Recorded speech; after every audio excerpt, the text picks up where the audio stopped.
Баршаға сәлем достар, бүгін басты қаһарман атты фильмге шолу жасаймын.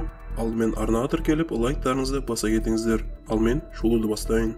Бастапқы кадрлар бізге Free City атты қаланы көрсетеді. Дәлірек айтсақ, бұл ойын қаласы. Мұндағы көзілдір таққан онлайн ойыншылар қалада білгендерін жасап астан кестеңін шығарады. Ал ойынның автомат адамдары қандай жағдай болмасын, өздерінің программаларына жазылған әрекеттерді орындап жүре береді.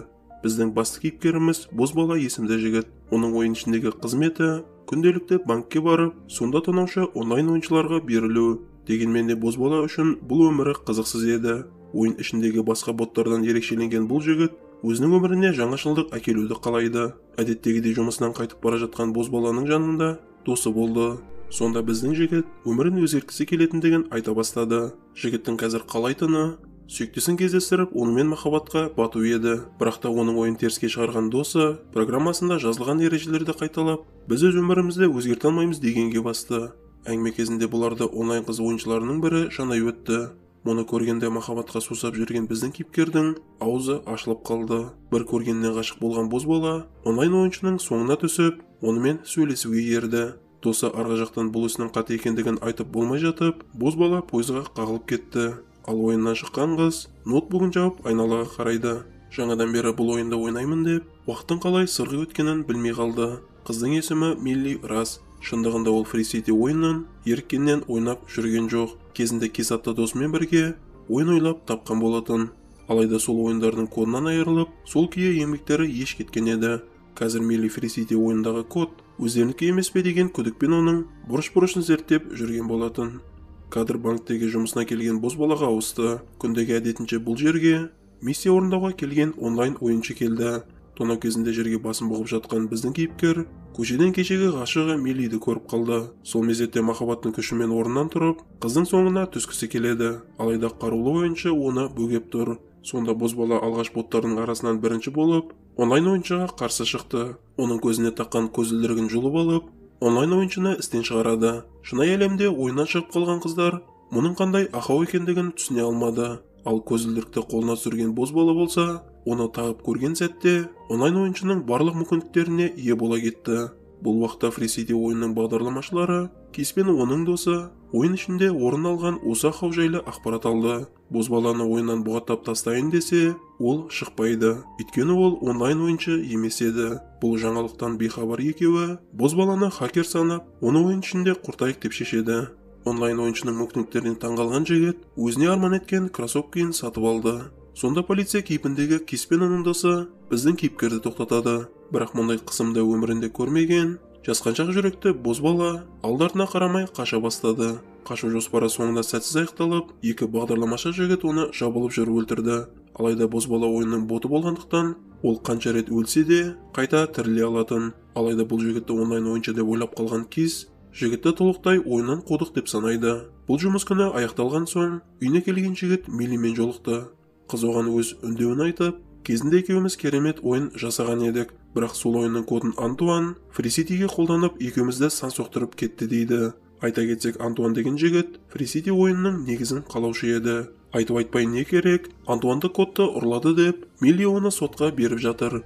Дегенмен Кис оны қолдап жүргені шамалы. Екеуінің ойлары бір болмаған соң, сотта да нақты шешім жоқ. Қазір Милли егер Кис көмектессе, ойын ішінде жүріп-ақ Антуанның ұрлығын дәлелдей алады. Бірақ Кис қызға жоқ деген жауап айтып, үйден шығарып салды.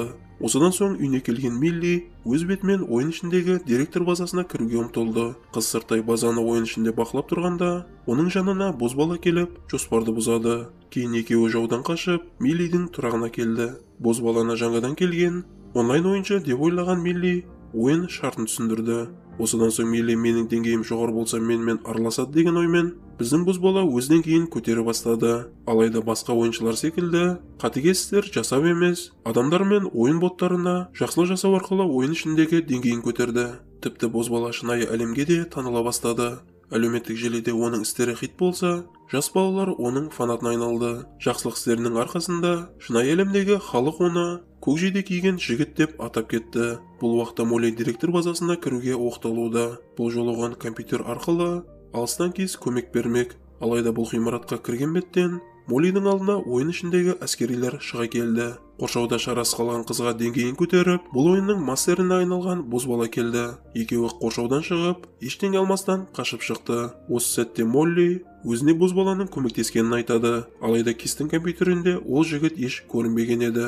Өз кезегінде бұл Кистің біраз ізденуіне әкелді. Ертесі күні жұмысқа келген ақылды жігіт компьютеріне отыра кетті де, деректерді ақтарып көкжиде киген жігітті іздей бастады. Бұл ізденіс нәтижесі жігітті таңғалдырды. Бозбаланың онлайн ойыншы емес, кәдімгідей жаны бар, ойын ішіндегі жаратылыс екендігін білгенде қуанды. Бұл уақытта Милли ойын ішінде бозбаламен жеке кездесу өткізіп жатқан еді. Үйге келген Кис хабармен бөлісті. Кис пен Миллидің коды арқылы ойын ішінде жасанды интеллект қалыптасып, олар тірілген екен. Бұлар осылай қуанып отырғанда, естеріне Антуанның бірер күннен соң жасайтын жаңартуы еске түсті.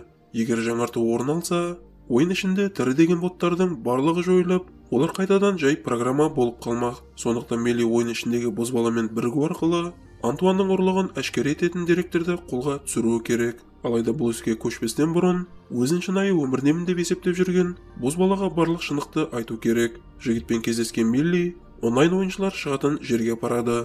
Ондағы құрылғыларды көрсетіп, бұл шынайы әлем емес ойын екендігін, ал көзілдірік тақпай, қарапайым адам болып жүргеннің барлығы ойын ішінде ойлап табылған қосымша адамдар екенін айтты. Мұндай аша шындыққа толы ақпаратты қабылдау бозбалаға қиын соқты. Айналасына үңіліп, өмірінен түңіліп кетті. Тіпті Миллимен де ұрысып қалды. Кейін досымен жолыққан ол, осы өмірлерінің жасанды ойын екендігін айтады. Сонда досы байсалды пішінмен, жасанды болсын болмасын, бұл өмірді де жақсы етіп сүру керек дейді. Бұл бозбалаға жігер сыйлайды. Жанына досын ерткен ол, Миллиге керек деген ақпараттар тұрған базаға келді. Әдетте алдарынан қарулы әскер шығатын еді. Бүгін оларды бозбаланың фанаты күтіп алды. Қарулы онлайн ойыншы оларға шабуыл жасаудан бас тартып, қолдарына керек ақпараттарын ұстатып жібереді. Кейін бозбала қолындағы деректер ойынға кірген Миллимен бөлісті. Мұндағы видеода Кис пен Милли ойлап тапқан ойын көрсетілген. Демек бұл Антуан ойынды ұрлап, осы картаның бір жеріне тығып қойды деген сөз. Сонда видеоны көрген біздің кейіпкер бұл жердің қайда екендігін білемін деп жауап береді. Милли бозбаладан жауап күтіп тұрғанда, ойын бір сәтте тоқтап қалды. Кадр Цунами компаниясының ғимаратына ауысты. Мұнда келген Антуан тез арада ойынға жаңарту енгізу керектігін айтады. Қалған бағдарламашылар оның айтқандарын орындап, ойынды жаңартып жіберді. Бұл дегеніміз бозбала қайта бұрынғы бот қалпына түсті. Милли онымен қайта жолығып жауапты сұраса да, ендігі жігіттің ойында ештеңе де жоқ. Сонда да Кис берілмей, барынша мәселені шешудің жолдарын қарастыра бастады. Осы ізденіс кезінде ол қызықты оқиғаға тап болды. Бот болып өмір сүрген бозбаланың өмірі бұрын еш өзгеріссіз өтіп жатқан еді. Кейін жігіт көшеден Миллиді көргенде оған ғашық болды. Бұл оның алғашқы сезімі еді.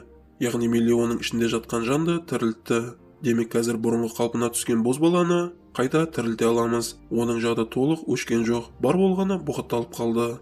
Осыны түсінген Милли ойынға кіріп, бозбаланы сүйеді. Жігіттің мұндайдан кейін есін жимасына амал қалмады. Қайта қалпына келген бозбала Миллиді өз пәтеріне әкелді. Оның пердесіне айнадан Миллидің ойындары көрінетін. Антуан ұрлығын әкеліп, ойын картасына тыққан соң, оны көрінбейтін еткен еді. Алайда оны шағылыстыру арқылы көруге болатындығын білмеген. Не де болса осылай ойын табылды. Ендігі оған тек жету қалды. Бірақтан Кистің айтуынша, Антуан бұл істен хабардар болса, сендерді аралға жеткізбес үшін барлығын жасайды дейді. Сонда бозбала ойынның барлық боттарын жинап, шындықпен бөлісті. Ендігі оларда шынайы адам секілді өз беттерімен шешім қабылдамақ. Антуан ойын ішінде болып жатқан бұл бүліктен хабардар еді. Молотов атты никпен жүрген қыздың Милли екендігін біліп, олардың аралға жетіп, Антуанның ойын ұрлығын ашу жоспарын жасамақ екендігін түсінді. Бұл уақытта Кис барынша бағдарламау жағынан көмек беріп, арғы беттегі ойын аралына жететін көпір салып берді. Антуан Миллидің досы Кис екендігін ескеріп, оны ғимараттан қуды. Нағыз өз ісінің шебер болған бұл жігіт кетіп бара жатып ақ, ойын ішінде болып жатқан оқиғаны барлық онлайн ойыншылардың экранына шығарды. Бұл уақытта онлайн ойыншылар бұғатталып, тек ойынды бақылап отырған еді. Мұның қатарында Милли де бар. Антуан арғы беттегі аралға бозбаланы жеткізбеу үшін Фриситиге алдағы уақытта енгізілмек болған Качок есімді кейіпкерді қосады. Салған беттен Качок алып денесінен бозбалаға шабуылдады. Бұл айқас бүкіл әлем назарында еді. Жарты жолдан бұларға көмекке ұмтылған дос Качокты тоқтатуға тырысты. Дегенмен оны жеңу қиын. Бозбала өз сәтте өзінің көзіне таққан көзәйнегін пайдаға жаратуды шешті. Бірде капитан Американың қалқанын қару етсе, кейін халықтың соққысымен оны сұлатып түсірді. Кейін качоганы жерге құлатып, езуге талпынғанда бозбала жай ғана оған көзәйнекті кигізіп жіберді. Осыдан соң качокқа төбелесу қызықсыз болып, ол көзәйнектің қызығына батып кетті. Ендігі меже көпірмен жүру өту арқылы арғы беттегі ойын аралына жету болмақ. Қайта аяққа тұрған біздің кейіпкер бозбала алдыға ұмтыла бастады. Шынайы өмірдегі жағдайға келер болсақ, барлық іс-әрекетті жасап, сонда да бозбаланы тоқтата алмаған Антуан физикалық шабуылға көшті. Компанияның қоймасындағы ойын серверлерін құртуды ойлаған ол, осы арқылы ойынды жойып жіберетін. Антуан қолындағы балтасымен бір серверді бұзғанда, ойын ішінде бір ғимарат жойылатын. Осылай кезекпе-кезек ойын күрей бастады. Арғы бетке бозбала жетіп, аралды ашса да әлі қонуға ерте еді. Антуан бұзбаған бір ғимарат қалды.